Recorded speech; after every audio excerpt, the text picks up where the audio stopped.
You guys are awesome. I appreciate your patience. Just so you all know how this was working. Okay, the reason that those people were not arrested is that the administration decided, full transparency, because I like transparency, that if they called the cops and arrested those students, they would have shut down the entire event. So that's what the administration decided. Instead, they just sort of asked them, and they said, you can have your time at the front of the stage. All I can wonder is if the administration would allow the same sort of privilege for any sort of conservative who decided to do this at a lefty event.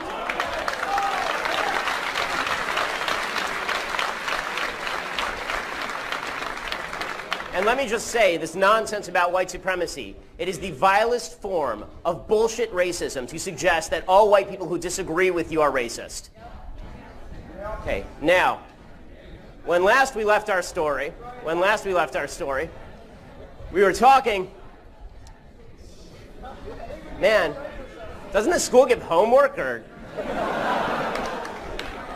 does anybody have a job around here? I guess when you're majoring in gender and diversity studies, you got a lot of time on your hands.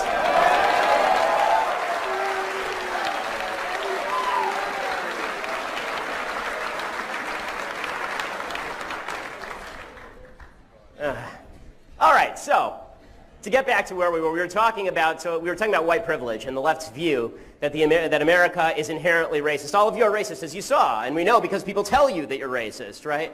They don't know you. They don't know anything about you. One of the gals over here, I turned off the mic so you couldn't hear the conversation. I said to her, she's the one who was shouting that you're all white supremacists. I said, you don't know me. You don't know anything about me. How do you know I'm a white supremacist? And she said, well, that's the image you give off. And I said, really? Was it the yarmulke that did it for you?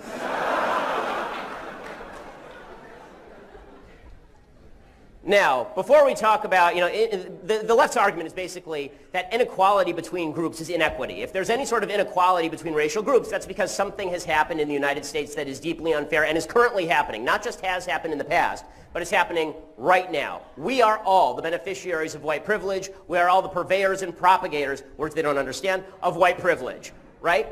Now, it is true, before we go any further, that black people in the United States have obviously suffered historic discrimination. Right? It's inarguably true. Of course that's true. It's even true that some people are likely suffering from the effects of historic discrimination under things like Jim Crow. But that does not mean that black people right now are suffering from institutional discrimination. And historic discrimination does not explain current levels of inequality. It certainly doesn't justify discrimination against white people who had nothing whatsoever to do with Jim Crow. Individuals all over America experience inequality. Some of us are born rich, some of us are born poor, some of us are born smart, some of us are born protesters. Right? Nobody is capable of righting wrongs done to people 3 generations ago by penalizing their great-grandchildren. You can't do that. The solution to historic injustice is not modern injustice. 3 generations ago, my people were being slaughtered by the millions in Europe, and FDR wouldn't let Jews into the country. That doesn't mean there's widespread anti-Jewish privilege throughout America that requires restitution from all of you. That's not how this works. We cannot fix where you started in life. We can't. That's beyond your control. That's beyond my control. But the notion of white privilege suggests you can never, under any circumstances, overcome where you started in life. Because there's this big bear called white privilege that's trying to eat you. That if you make even if you make all the right decisions, white privilege will stand in your way. That is a lie. But it is a lie that this campus obviously promotes.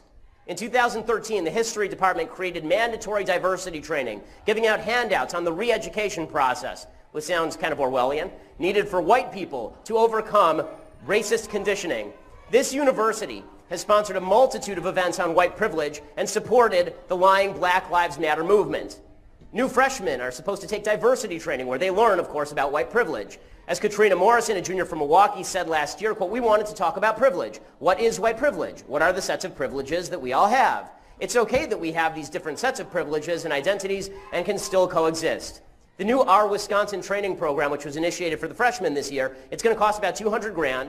And it includes students taking part in discussion groups, writing about their experiences, and practicing other mental exercises to help them realize their feelings toward other ethnicities. As you can see, this has been a wild success. In general, it turns out there's another reason that in a free country some people fail and some people succeed. Some values, some behavior is better than other values and behavior. And people who tend to hold fast to better values do better than people who don't. Perhaps equality of opportunity only exists so long as people are willing to take advantage of those opportunities. And that's the truth. White privilege isn't reality. It's just a cowardly way to blame somebody else for your own failures to live up to decent standards. Whites are not born with a genetic predisposition to doing the right thing in some arbitrary moral system that benefits whites for doing the right thing. There are 3 simple life rules that will guarantee that you are not permanently poor in the United States, regardless of race, regardless of gender. Finish high school, get a job, get married before you have babies. That's it.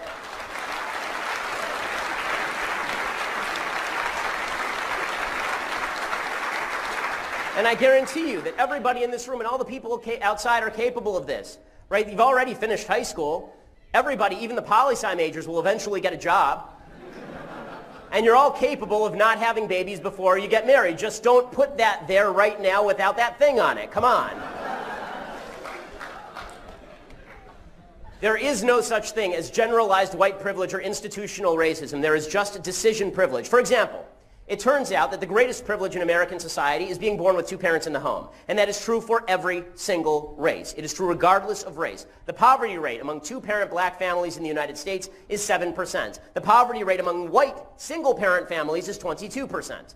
What happened to the white privilege? Why isn't the white single mother richer than the black 2-parent family? Well, because single mothers are not richer than 2-parent families. End of story. The single greatest predictor of intergenerational poverty in America is single motherhood. White privilege is not responsible for elevated levels of black men getting black women pregnant and leaving. Okay, it is not. And white privilege, by the way, is also not responsible for an increasing number of white men getting white women pregnant and then leaving. There's no white person holding a gun to some dude's head telling him, screw your girlfriend and take off. It's not happening.